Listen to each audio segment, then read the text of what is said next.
Mozambique is now a ghost town, left in ruins, emptied of inhabitants.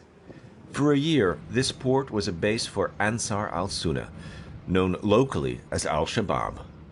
But on August the 8th, troops from Rwanda and the army of Mozambique deploying in the north of the Cabo Degaldo region took it back. So they held this town as a strategic town for their sea routes of communication. They also used it to plan further operations inland. So capturing it was very important for us. The security situation is fragile. Residents are afraid and still haven't come home. There are refugees located in different camps who will need to come back. We are planning for them to be able to come back. There might still be some insurgents in the population. Our job is to ensure that we create the conditions that would ensure that the public is ready to provide information when and if the insurgents appear.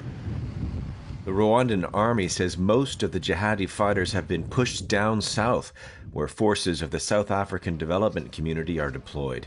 It's a separate but partner force of the Rwandan military. The Rwandans say they've lost 4 men, but that they've killed hundreds of enemy fighters. These are enemy equipment that was captured in the northern axis, where we came from, all the way from Palma to Mozambique Rwanda. So you can see the weapons that were captured. These are SMGs, these are magazines. We have machine guns there, RPGs. A prisoner is brought before journalists. He says he was forced to fight by Al-Shabaab. We were brought into the forest, and that's where they trained us. They taught us how to dismantle a weapon, how to use machine guns and smaller arms. We then went to the city of Palma to set up ambushes. We waited for Rwandan soldiers to arrive, and we fought them.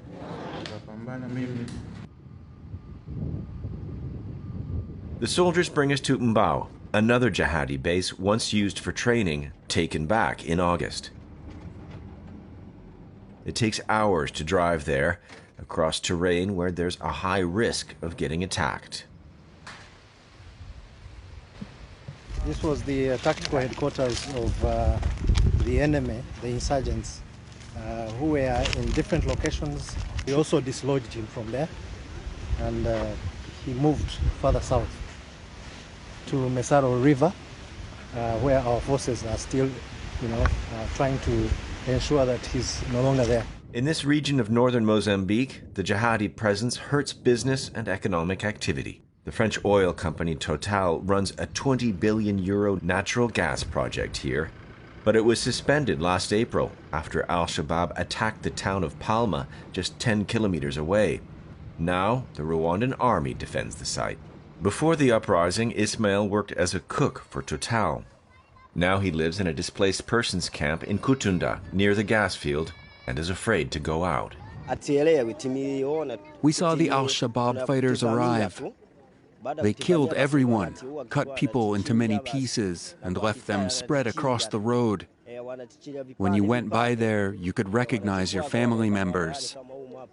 We don't understand why they do that. I don't understand why they came and invaded us. In the area around Palma, some inhabitants have decided the situation is stable enough to go home. When the Shabab fighters catch you, they tell you to sit down.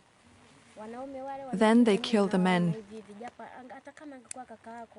They tell you to keep your eyes open and make you watch them massacre people, even if it's your own brother or husband. These killers wore military uniforms and had guns. So now when we see someone with a gun, we don't trust them. But we're slowly learning to trust these Rwandan soldiers. A few meters away are signs of another atrocity. Part of a shoe, traces of a mass grave where a dozen-odd people were allegedly beheaded. Rwandan soldiers now control the area. 3 months since the start of operations, the Rwandan President Paul Kagame came to Cabo Delgado for a military parade organized by the President of Mozambique. Together, our joint forces have succeeded in pushing back the insurgents. Significant progress.